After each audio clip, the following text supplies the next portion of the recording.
Well, hello, my friends. Thinking, always thinking. Anyway, I just put a log on the lathe, ready to throw it up, and thinking that I would give my tool rest, my steady rest, a test for its money. Well, anyway, just started up the lathe and some of the bark started flying off because of activity from many years. And with what I see, I'm not so sure that I want to turn the outside of it. I think I just want to turn a vase on the inside. Make a base for it. So, I don't know. Call me crazy, call me whatever, but I want to show you what I got here. I know I cannot duplicate the delicate work that's going through here. So I'm thinking that I might want to leave this intricate design that the bugs have made and let it play with the design. Now, you can call me crazy because I don't know what else to. It's not that I'm stuck not knowing what to make. It's that I'm stuck because the wood wants to tell me what I should make rather than me tell it. But I know I cannot duplicate any of this. And is it worth it? I don't know. It all depends on what will happen up here. But this in itself would make quite an interesting design on the outside. Now I already put the gouge to it and I hit this little edge right here. But I don't think that's enough for me to go away from it. You know, I'm going to true up the bottom, make a tenon on it so I can reverse it, and then I will decide on what I want to do. I know I wanted to give this a test. Now, of course, finishing this, the only alternative solution to this is with a spray. So I'm not going to be able to do a rub buff on it. So let's get started.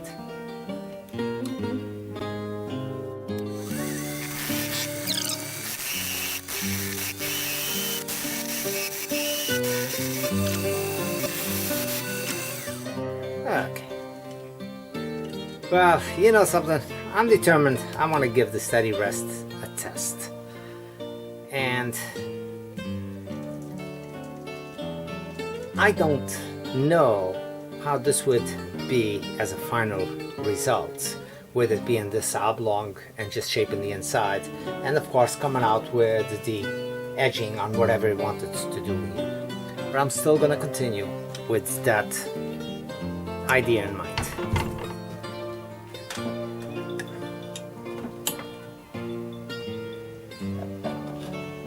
Okay, like I said, I'm not going to be able to use the steady rest, at least for this, unless I change my mind and go in a different route. So I'm going to drill up the inside to get started and see what starts developing with the mouth of the vase, and that will determine what I want to do or not.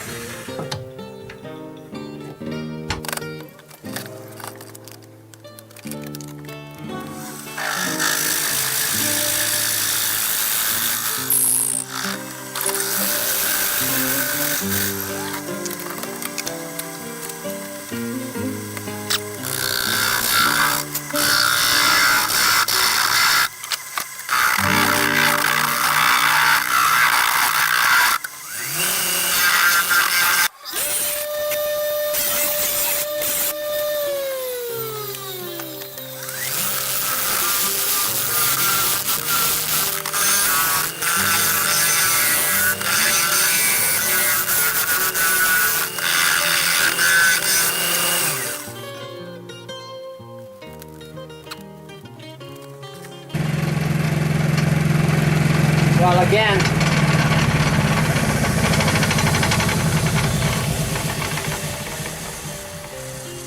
I thought I had turned on the camera, but I didn't. Anyway, I decided to save just the very top of this characteristic, so it's the wood pattern that's going on around here, and clean up the rest. I've already had a couple of catches that this would have flown off without a doubt, and it will throw off the wheels slightly off whichever one it impacts on, and it rebalances itself pretty quickly, at least to stabilize it again. So the impact will pop it, and then as it's going around, the other wheels that didn't get impacted with that pound kind of bring the piece back into troop to somewhat. So I just kind of retightened this back over here. I had a pretty bad catch that it threw it off, and I was getting a lot of vibration on that particular one. But anyway, it did not fall off the lathe. Normally it would just fly away, and much to my surprise, it held on, and so did the tool rest, the steady rest. So I'm going in there and see what I can do as far as hollowing this up. I got a ways to go, and once I get over this outside edge to where I want it to be, I won't be quite as aggressive as I'm being right now. And I'm really being aggressive with this, way too aggressive for a vase turning. And the wood is a bit on the dry side, so it's, you know, that's also going against me. So really giving this steady rest a test for sure.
I must say that the steady rest seems to do really well. It definitely saved this piece a few times, as aggressive as I was being. I'm not saying that it's going to be the solution to all the problems, with wood turning, but definitely it's a huge improvement on what it's supposed to do. And it does exactly what it's supposed to do. Well, with all of that, I even got a split without even realizing it, which is not a good thing.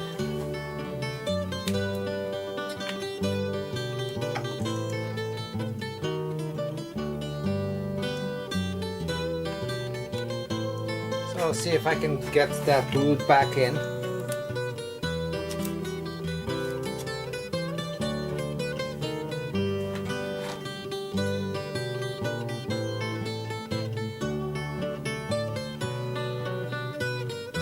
A lot of pressure on it, so I don't know. I don't know if it will hold.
And I still got a little bit of that embroidery, if you will, that the bugs created around the top.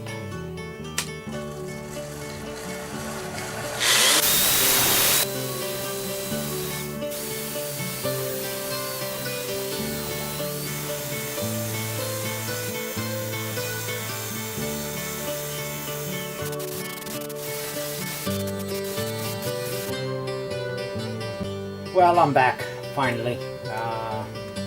Been playing on and off with this. Steady rest worked beautifully for the vase, which is really what I wanted it to do.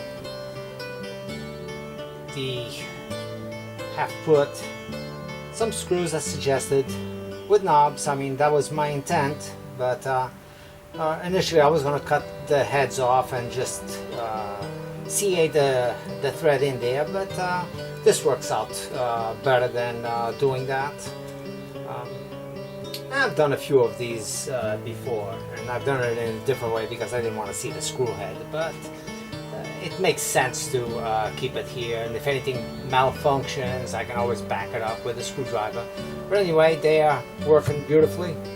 Can lock it up, no tools. That's the other thing I wanted to do, tool rest.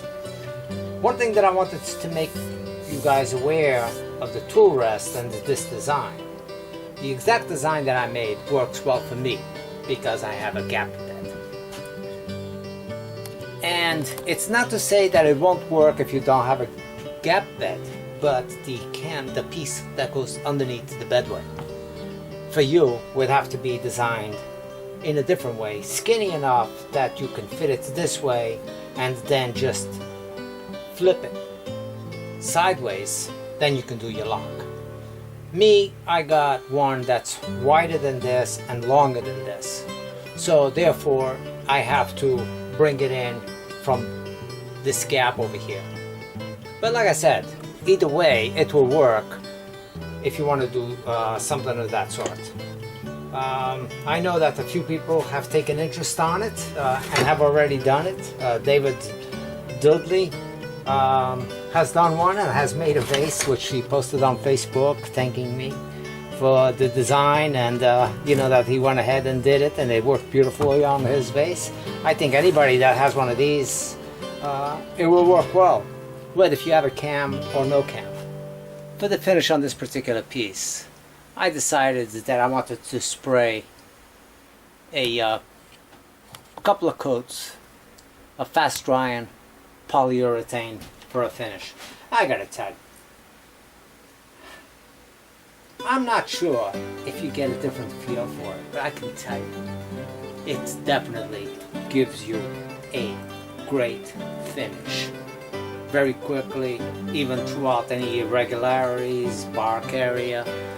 So, you know, it might be something that I use on occasional things with big wings on it that I really can't go in there and power buff, and, you know, vases that I can't get my hands inside or anything else in there to give that ultra shine. Well, this might be a good solution for it. So, I might be doing that occasionally. I can tell you, I haven't seen this type of shine with any of my finishes on a rub polish. This is really, really nice. Well, the vase is finished. The only thing I need to do at this point is take it off from the chuck, reverse it, and finish up the base. And you've seen me doing that 50,000 times, and I want to post this video because I'm still in between the work. You know, I just came home for a little while and I want to get this out to you guys, so I will edit this up and put it online. And before I go inside with the card, just want to show you, this is what I'm using right now. It's a clear gloss, fast drying polyurethane by Minwax. I somewhat feel like I'm cheating using this system, but we'll see. We'll see how it pans out for future uses.